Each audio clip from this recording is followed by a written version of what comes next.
Hey, hey, hey. So, um, it is my intention, people, to vlog daily. Vlog daily. That means I do a video every day. I don't know what the video is going to be about. Remember, I don't have a production team. I am just doing this myself. And right now, I am getting... So I got my feet to the ground.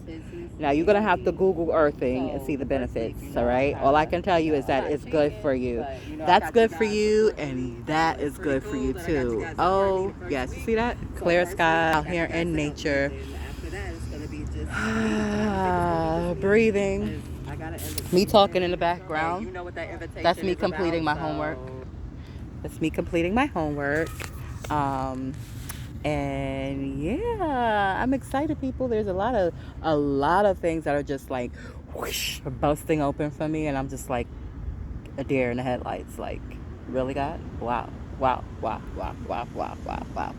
So, yeah, and let's talk. Let's get a little intimate, right? So, I haven't really gotten into my past, right? But I have been through some challenging things, and I may have talked about it on my actual, like the audio of my podcast show, but I was an orphan, basically, because my parents didn't raise me. I don't even know who my dad is. My mom, I did meet her. I did stay with her for a few years, but when I was a baby, she basically dropped me off at a family member house, and the family member took foster kinship over me, basically. And it was an elderly lady. She was my grandfather's sister. So not my grandmother. My grandmother had already passed away before I was born. She passed away when my mother was only 9 years old. A lot of trauma. A lot of trauma.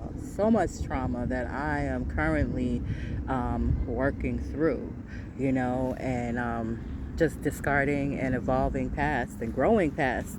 So major, like it's fucking major. But that's how my beginning was, you know. My beginning came neglected.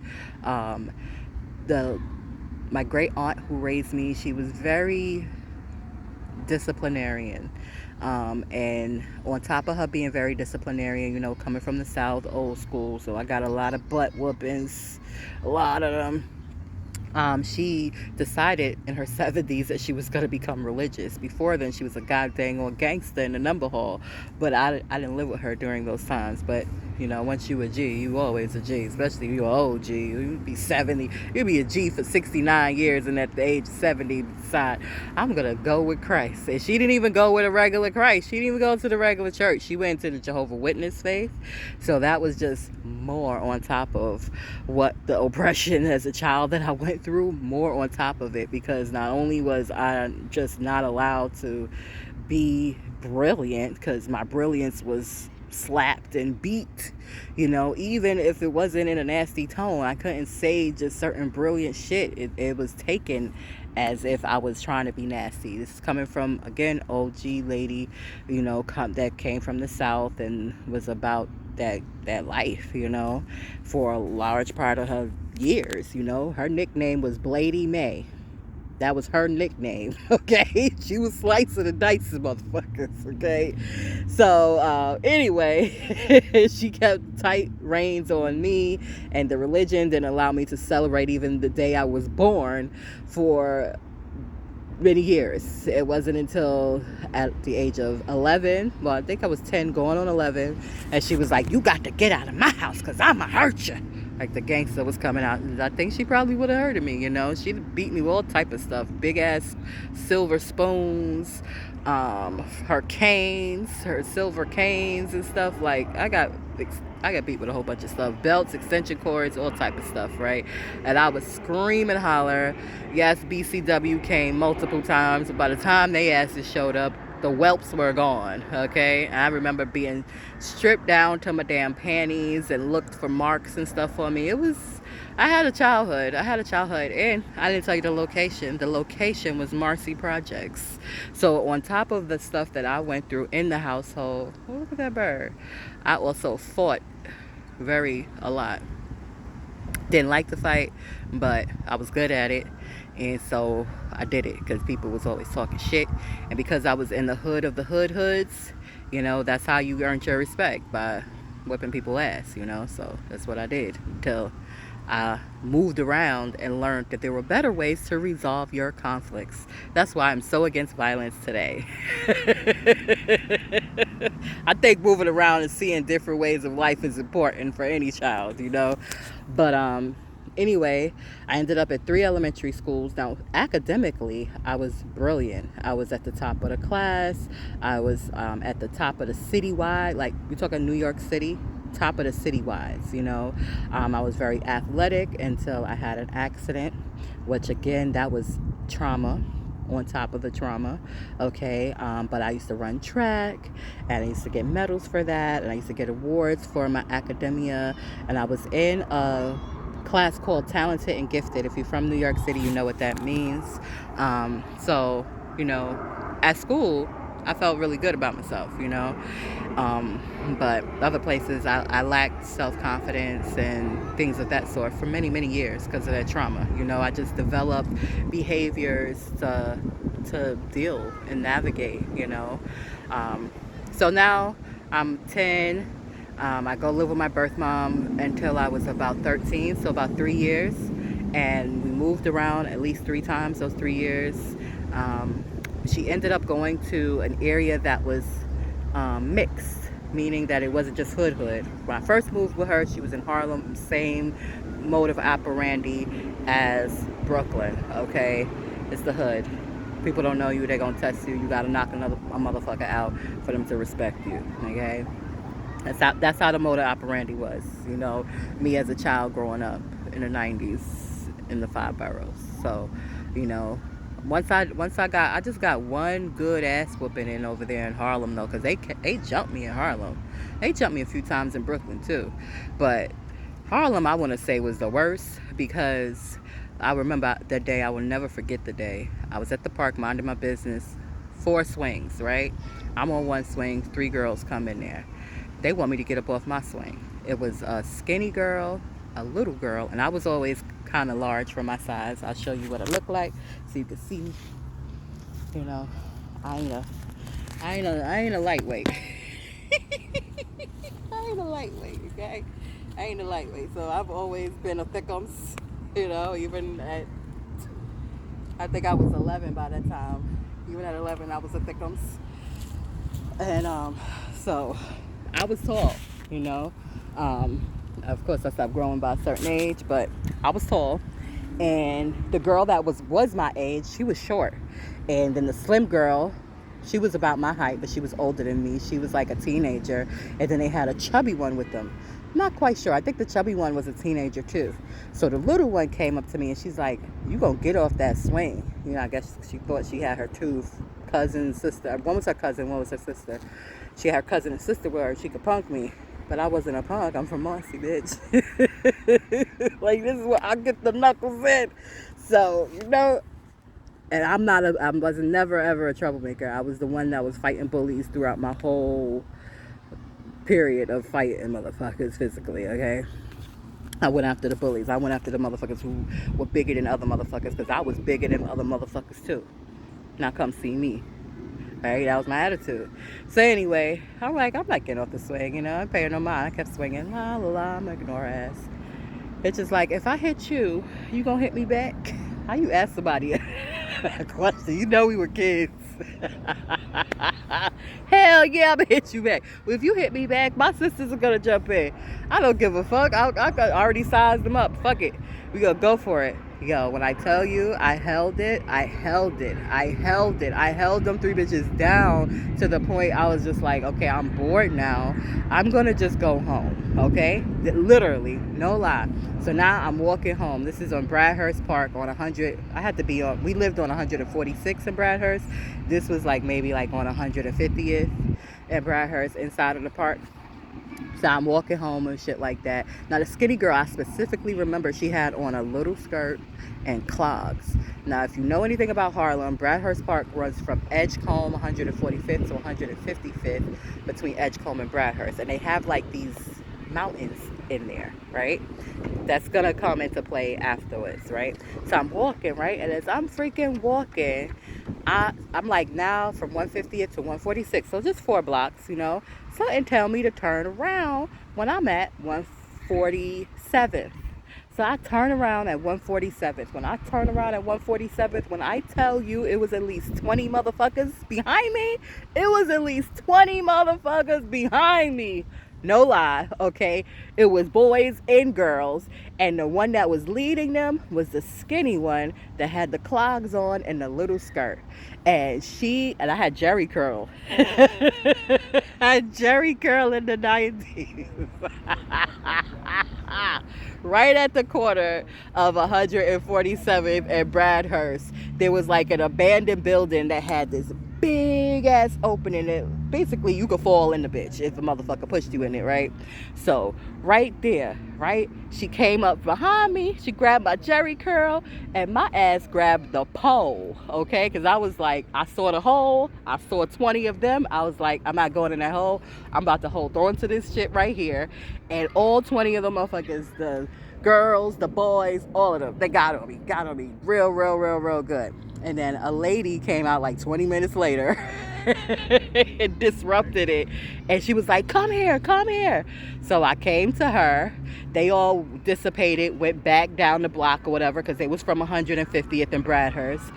And those buildings over there, those buildings are still there, by the way. And that building that was abandoned has been redone. I still have aunties that live in Harlem, so I know. And I actually walked past that spot about 2 weeks ago, sitting at the park side with my aunt, reminiscing.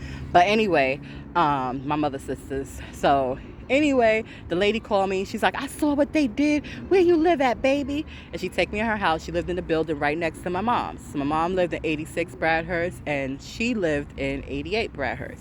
So I'm like, next door, you know. She's, what's your bell number? My mother, another OG, her ass came the fuck downstairs and nothing on, damn near, okay? And she was bigums, okay? I'm talking about over 350 pounds bigums, okay?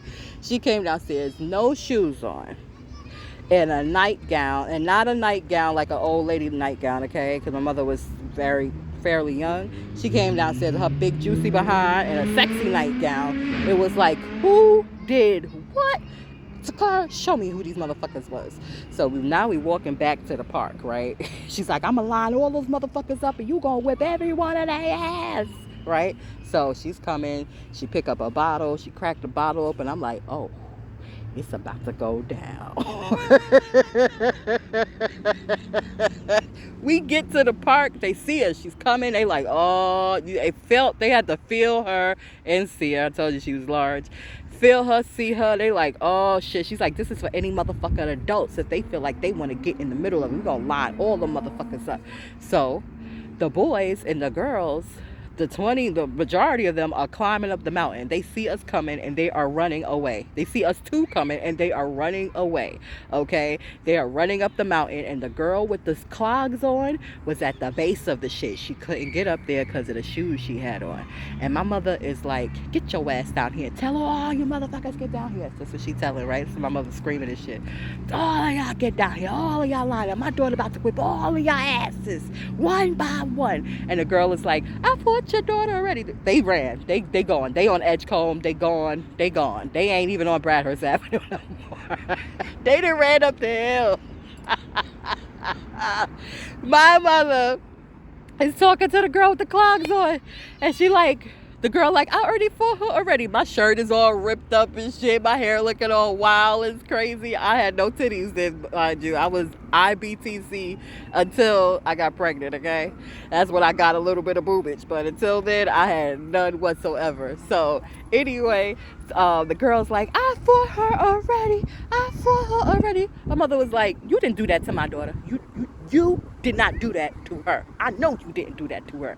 And next thing I know, the girl did not want to come down because she was like on a little plateau. She wasn't like completely up the mountain, but she was not on the ground neither. She was like on a little plateau. It's hard to describe. You got to know Bradhurst Park to know what I'm talking about, right? It's kind of almost like this thing I'm sitting on right now. It's like the ground being there, and then you see it's another ground here. You can see people can walk right here where I'm sitting at. You know, it's a little platform or whatever. So that's how that was, but it was just twice that size, right? And a girl, all I remember my mother saying, my birth mother saying, Takara, go get her. That was it. I was like a Rottweiler. I was like a Rottweiler and a pit bull mixed together. You know, they're some of the smartest dogs, you know, but they're some of the most vicious dogs. And when she said to Cara, go get her, she's like, I'm coming down. She came down. I blacked out after that. All I remember is my mother literally picking me up by the back of my shirt. Like, I told you to whip her ass. I didn't tell you to kill her because I was on top of her. And that was common for me. I would commonly black out when I would commence to whipping somebody's ass. Like, I don't remember, only one time I remember not blacking out, and that was in 6th grade, you know, because I remember I was bit in that one, and I don't know whether the bite kept me alert or what, but I literally would black out. I don't know. It's like a whole nother mode, okay? And, yeah, and that was Harlem. After that incident in Harlem, I seen them so many times. They never say nothing to me. Nothing. Because I'm pretty sure the big one told on them for some snacks. I'm pretty sure. I'm 100% sure that big girl told on him. Like, she wasn't even bothering nobody. She was there minding her business. I don't know why such and such had to say something to her. She started with that girl. That girl was not bothering nobody. Thank you for this chicken. Or cake or whatever. You know the big boys be ratting. You give them some snacks, big kids, you know they gonna tell it all. They gonna tell it all for a snack. Ain't no loyalty. Sorry, they got no loyalty whatsoever. So, that was Harlem. After that incident, none of that. But what did happen in Harlem was, you know, I became a preteen, and I honestly, I got into an amazing school because of my grades, right? And I was in the amazing school when I had to slip and fall. So I was going to a school called School of the Future, Midtown Manhattan, completely different type of environment. You know, I'm seeing professionals every day, and, you know, it's different. It's just Midtown is different from the hood, you know? And so the culture in the school was different, you know what I mean? And so that's just how it was. It was like I had to code switch in junior high school, and it got stressful for me. I was like, wait a minute, you know? At school, I got to be all preppy and proper, and then I got to switch to ghetto me when I get home. Like, this is a lot. I'm just a child. I don't want to do all of this shit. I'm going through my hormonal changes, getting crushes and shit. And, you know, crushes at school was innocent. Crushes in the hood was not. These niggas wasn't ready to fuck. Okay? They were ready to pipe a girl down, a young girl down. They didn't give a fuck. I was young. I had ass and hips. That was all they seen. They didn't give a fuck about my little bitty bitties. They just saw ass and hips. And it was just, and there was no man in the home. My mother was a lesbian. So it was a lot. It was a lot. And so I had the accident. I was on my way to school one morning at School of the Future, and I slipped and fell on 23rd Street and 7th Avenue. Never forget that day. When I tried to get up, I couldn't because my hip bone had completely slipped out of my pelvis on the right side. 2 guys seen it happen. They helped me up.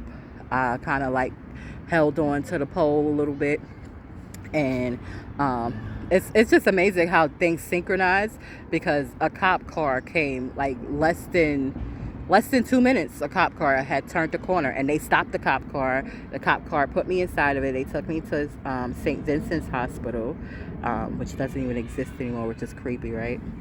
But it doesn't even exist no more. These impediments on my leg ain't gonna exist neither in a few years, because I'm working on them, baby.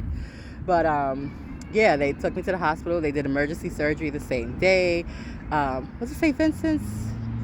No. St. Vincent's was the rehabilitation place I went to. St. Vincent's still exists.